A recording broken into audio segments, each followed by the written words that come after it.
And folks, another issue we get lectured on all the time. Oh man, do we get lectured on this? You can't turn on the TV or pick up your newspaper without getting a sanctimonious lecture on this issue, and that's the issue of immigration security.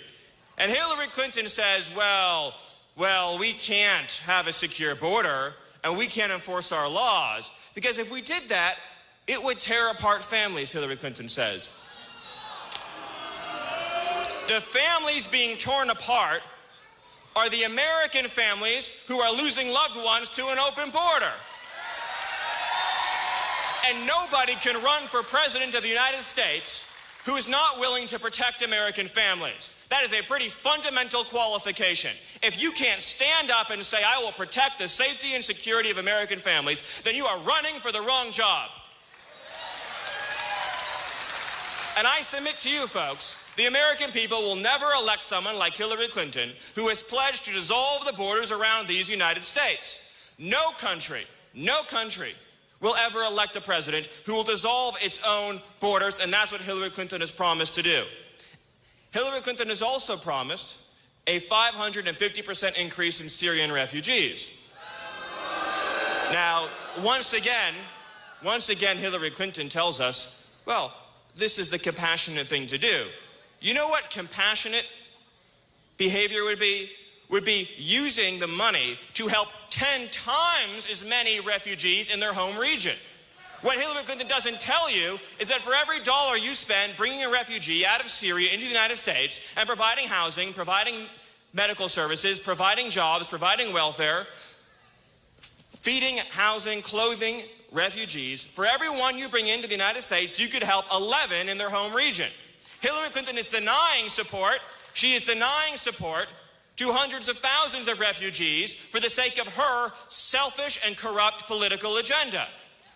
And there's another group of people, folks, that are getting left out of this conversation. They're called American citizens. Our inner cities are falling apart. Our rural communities are falling behind. Our children are underemployed. Every penny that is being spent on the resettlement operation is a penny taken out of the pocket of hardworking Americans and their children.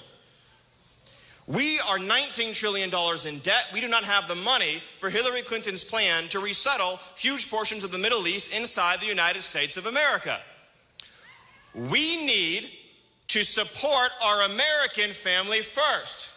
That includes millions upon millions of Americans living in poverty today.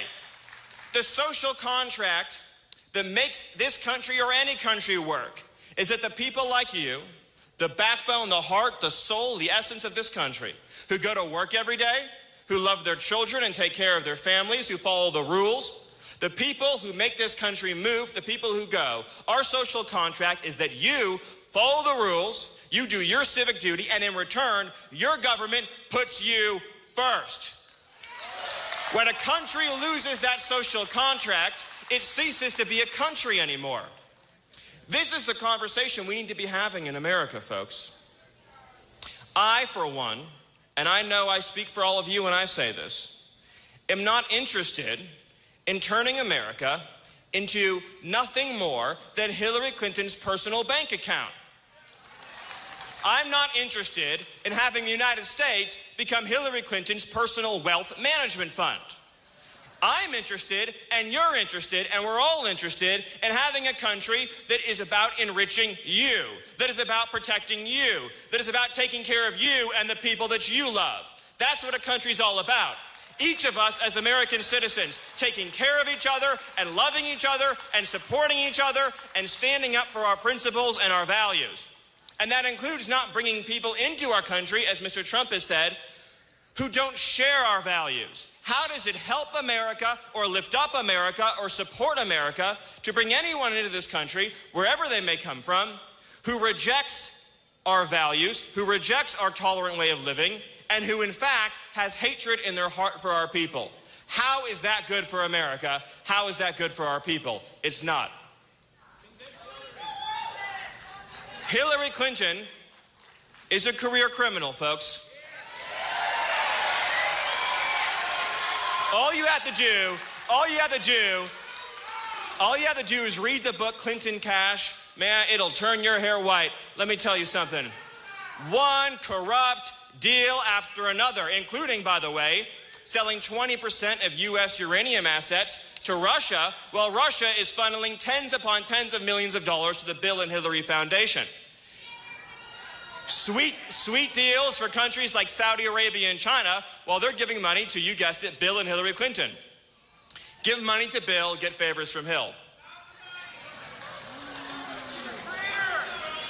The corruption of Hillary Clinton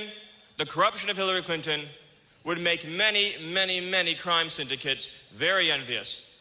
The sophistication, the scale, the scope, the dollars involved, we are talking tens upon tens upon tens of millions of dollars. The amount of money that Bill and Hillary have made while pushing deals and pushing policies that have cut out millions of Americans from the workforce, that have driven down wages and jeopardized our national security, is shocking, appalling, and abhorrent. If this election is a referendum on morality, Hillary Clinton loses, and she loses badly. If this election is a referendum on decency, Hillary Clinton loses and loses badly. If this election is an election about corruption and integrity, Hillary Clinton will lose, and she will lose by historic margins. And I challenge the media to ask Bill and Hillary Clinton about the money they've taken from Brunei, to ask Bill and Hillary about the money they've taken from Russia, to ask Bill and Hillary about their operations in Haiti, to ask Bill and Hillary about the money they've taken from China, the money they've taken from Qatar, the money they've taken from all across the world, to ask Bill and Hillary about the many times State Department business was being conducted while Bill was taking money from the very people under State Department review. These are the things that the media needs to be looking into, and needs to be looking into them now. Now, there's also some other issues in this election. I'll run through them quickly. There's the issue of jobs, folks. Hillary Clinton supported NAFTA, she supported TPP, she supported the Korea deal. As Bernie Sanders says, Hillary Clinton has supported every trade deal that's destroyed our jobs. Do we want to vote for someone who's going to send all of our jobs overseas? Or do we want to vote for a man who's going to put jobs and wages for American workers first? Do we want to vote for a man who's going to put American families first? Do we want to vote for a man who can't be bought and sold, who can't be corrupted by special interests, and who will fight for you and you alone? I think it's time that you had a champion in your corner. I think it's time you turned on the TV and saw somebody fighting as hard for you as the other side fights for the special interests. I think it's time you had somebody in your corner protecting your interests and protecting your values. I think it's time you had somebody who is prepared to kick every last corrupt special interest out of Washington, D.C. And let's just run through a couple more things. Donald J. Trump is going to create millions of energy jobs. Hillary Clinton is going to shut down energy all across this country. Donald J. Trump is going to pass tax reform to create millions of private sector good-paying jobs. Hillary Clinton is going to raise our taxes and send even more jobs overseas. Donald Trump's going to get rid of regulations, destroying our economy. Hillary Clinton is going to regulate companies out of existence, except for the companies lining her pockets.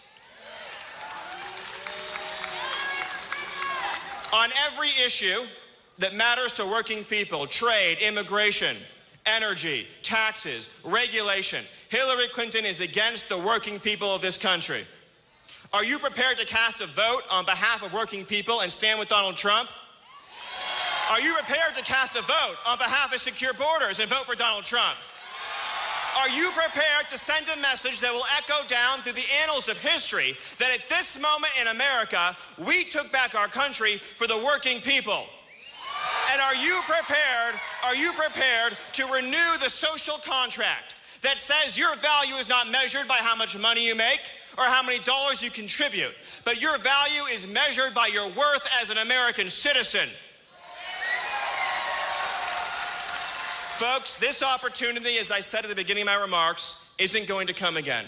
It is rare, it is special, it is unique. And it's incumbent upon all of us to find that last extra measure of devotion and dedication and courage on behalf of our children and their children after, to say at this crossroads, at this moment of corruption, at this time of special interest control, with thousands of people suffering every day because of our open border, millions of people suffering every day because of uncontrolled immigration, tens of millions of people losing their jobs and futures. At this moment, at this precipice, at this fork in the road, each and every one of you gave that last extra inch of dedication to return this country to the people sitting in this room today and all across this nation who are the true leaders of America. It's not the politicians, folks. You are not ruled by anybody. You're not controlled by anybody. Let this be remembered as the year that we return control of the American people to its rightful rulers. We return control of this nation to its rightful rulers, the American citizens. And so, you'll be hearing from Donald Trump in a moment. You'll be hearing from the man who's going to do that for you and so much more. You're going to be hearing from the man who's going to make you so proud and so thrilled, and the man who's going to secure that border and bring back our jobs and protect us from terrorism. And so the question I have for all of you, and I want you to shout so loud that everyone who betrayed you, everyone who let you down, everybody who betrayed families like the Kate Steinle family, everybody who betrayed families like the Carrier families in Indianapolis, everybody who ignored your cries and pleas for help, I want you to shout so loud that it quivers the conference tables in Washington, D.C. Are you prepared, folks, to elect as president a man who will put America first, last, and always? Are you prepared to elect Donald J. Trump as president of these United States? Are you prepared to take back your country? Are you prepared for real change on behalf of America? God bless all of you. God bless this state. And God bless the United States of America. Thank you.